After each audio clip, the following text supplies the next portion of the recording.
Hello, how are you guys today? I hope you're all doing really good. I am going to talk to you today about how often you should change your hairbrush. Lots of people really don't like to change their hairbrush. They fall in love with the hairbrush and they want to keep it forever. Or little kids are notorious for this. They love a hairbrush.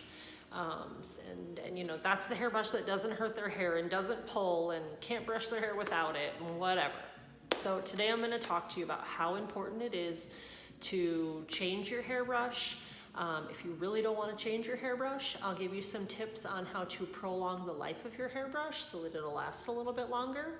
And we will just dive right in. So thanks for tuning in. Here we go. Psych! I thought we were going to go right into the video, but of course I have to give you all of my social media channel information because I don't want you to miss a thing. So make sure you go out to Facebook, find my business channel, Rule 32 in Osage, Iowa.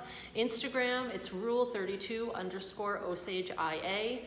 I have a YouTube channel, search Rule 32 channel. If you can't find it, go out to my Instagram or my Facebook, and I have links in my bio on both of those channels. And then TikTok at Rule 32 Osage. So follow all of those so you don't miss a thing. Here we go. So how often should you replace your hairbrush? This is kind of a loaded question, but I'm going to give you all kinds of things to evaluate. And again, you'll have to make the best decision for what is best for you.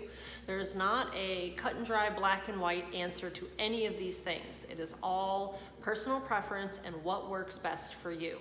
So, good rule of thumb on replacing your hairbrush would be 6 months to 1 year. Little disclaimer, within that 6 months to 1 year, you know, if you have it for a month and you notice that bristles are separating the bed of the brush where the bristles come out of, if that's cracking, anything like that, get a new brush because you're just going to have nothing but issues. You don't need bristles falling out. You don't need pieces of hairbrush getting lost in your hair.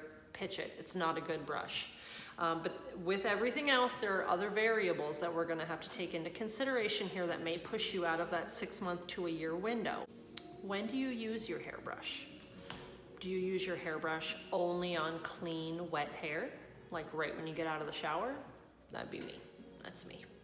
I shampoo my hair, I detangle my hair, I style it, or I don't style it, but I always detangle it when I get out of the shower when my hair is clean and wet. And then I don't touch it again until I shampoo and style it again. So I personally am probably pretty good on that 6 month to a year mark without having issues with my hairbrush. Are you a heavy product user? So I'm a very heavy product user. But I don't brush my hair after I put product in. If I were to brush my hair out every night before I went to bed, I would be someone who is a heavy product user that brushes my hair with products on it. So you're brushing your hair dirty, essentially. Not only do you have products in your hair, but you have environmental dirt in there. So if you walk to work in a busy city and you have car dust, road dust, car smog, things like that, that's all in your hair that you're walking through. So if you're brushing your hair at the end of the day before you go to bed, you're brushing your hair dirty, okay? That's going to put you up there at probably needing to replace your brush sooner or do some upkeep on it, which I will get to, so hold that thought. Do you brush your hair after you work out when you're dirty and sweaty? A lot of people don't even think about this, but your hair is dirty and sweaty as well. So if you have a hairbrush that's just in your gym bag just for after workouts, perfect. But think about how dirty that hairbrush is. You need to clean that hairbrush. We're getting there. We're getting there to the cleaning. So if you fall into any of those dirty categories, you're going to need to replace your hairbrush more often. What are some things that can happen if you use a dirty hairbrush? Flakes in the hair. You may not have dandruff or dry scalp. You may have flakes in your hair from your hairbrush. Using a dirty hairbrush and mixing those dirts back into your hair and leaving them on your scalp can lead to head lice. I know the common rule amongst people is the cleanest heads attract head lice. Yes and no. The clean heads attract head lice because there's no oil and buildup on the hair, so the head lice are able to travel freely on clean heads. However, the ones with the dirty heads, not like the really nasty built up gross heads, but the ones that have a little bit of dirt in there, a little bit of oil and skin cells, that's what the head lice is eating. So they still like those kind of dirty heads. So using a dirty hairbrush can definitely contribute to the head lice factor. Now, the flakes in the hair and the head lice can cause scalp buildup. If you start having scalp buildup in there, this can lead to hair loss, which is a whole nother video. We're not gonna even touch on that. But using a dirty hairbrush can cause all of these problems and can eventually lead to hair loss. And that is not something that you want to have to deal with. How do you prolong the life of your hairbrush, as well as keep it residue free and oils from returning to your hair and scalp? This is not something that people think about either. I'm sure many of you have never cleaned your hairbrush before. It's not something that normal people do, but you brush your hair every day. Whatever dirt and oils that you have in there, stay in there. It's kind of like brushing your teeth. Would you brush your teeth and not clean your toothbrush, or not change your toothbrush ever? Not clean it after you use it every day and not change it after, your 3 to 6 months? Probably not. That's pretty disgusting. I understand your mouth is a little dirtier, but your hair is just as dirty. You're sweating, you're doing all kinds of things, you're wearing your hair all day. It needs to be cleaned, and so do the tools that come in contact with it. So, how do you clean your hairbrush? First off, I suggest you clean your hairbrush at least once a month. Now there's gonna be cleaning and there's gonna be like a deep cleaning. And if you don't wanna do any of this stuff, that's where it comes into the change your hairbrush every six months to a year, or change it every couple months if you don't want to do any of this. So I'm gonna give you a little rundown here on how to clean your hairbrush. First off, you're gonna take your hairbrush and you're gonna take any of the loose hairs out of it.